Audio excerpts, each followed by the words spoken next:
You know that feeling when you walk past a vibrant reef tank and you just stop? You get completely lost in that little world of color and motion. So what is it about these things that grabs our attention so completely and turns what could be a simple interest into a lifelong passion for so many people? All right, let's get into it. I mean, this quote really says it all, doesn't it? That first look is so powerful. It just pulls you right in, this immediate sensory overload, before you even really understand what you're seeing. It's like a living, breathing piece of art. For almost everybody, the whole journey starts right here, with that first glance. It's just the stunning, undeniable beauty of an underwater world come to life. That initial wow moment isn't just one thing, is it? It's everything at once.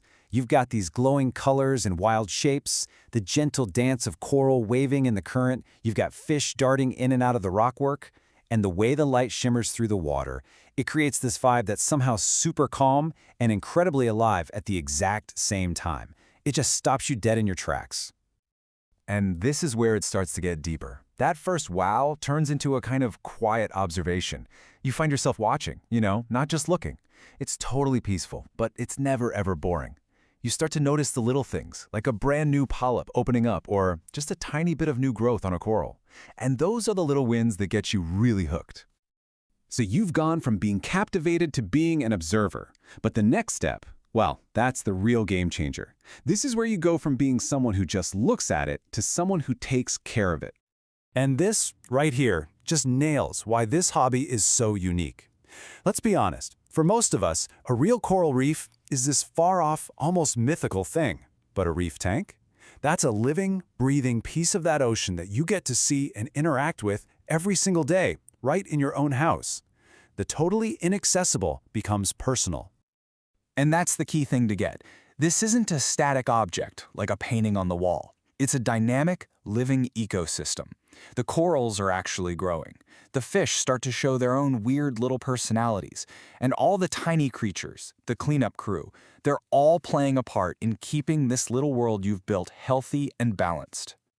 This is such a cool idea, because as you make choices, what corals you like, how you arrange the rocks, which fish you add, the tank starts to become this unique reflection of you, of your personality and creativity. Whether it's super minimalist or a riot of color and chaos, it says something about you. It really does become your voice in the room. So all of that builds up to the next layer of this hobby, the hands-on challenge. And this is where you're mixing art, science, and, believe me, a whole lot of patience.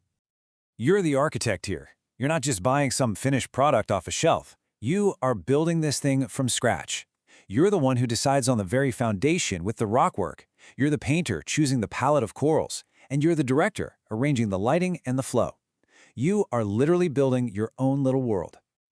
Of course, with all that creative power comes, well, some problems. And the hobby does not hide this fact. It's a journey, for sure. And that journey is definitely not always a straight line. Look, you are going to have setbacks. A coral might just decide to stay closed for a week. A patch of algae might seem to pop up overnight. A pump could fail. And yeah, those moments are super frustrating, but they're also where you learn the most. Every problem is a puzzle you have to solve. And the big takeaway here is that you don't have to be perfect. You just have to be willing to learn from what goes wrong.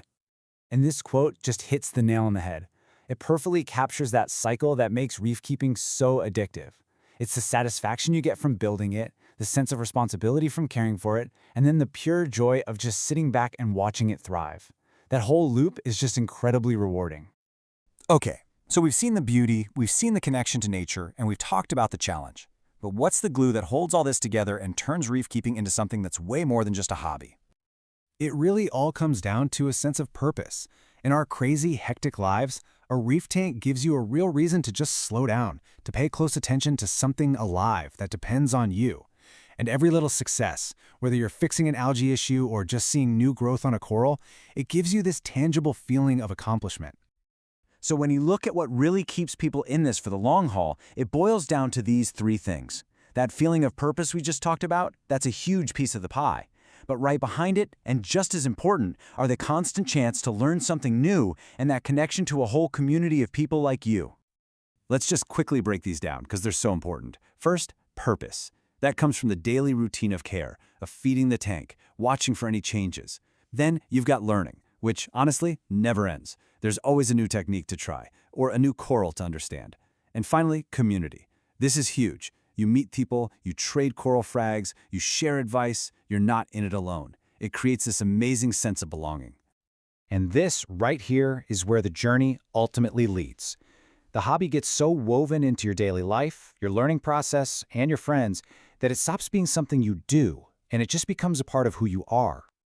So, if there's one thing to take away from all this, it's that the goal isn't to have some perfect tank you saw online. That's not the point.